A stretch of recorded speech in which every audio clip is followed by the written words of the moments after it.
First thing, buat sama panjang. Okey. Boleh pin.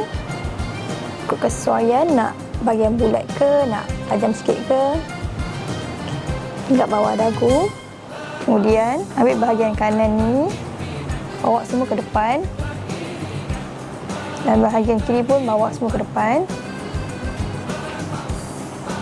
Okey, tuliskan ke dalam. Tuliskan ke dalam.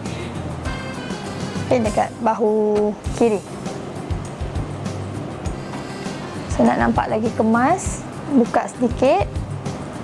Last pin satu dekat bawah sini.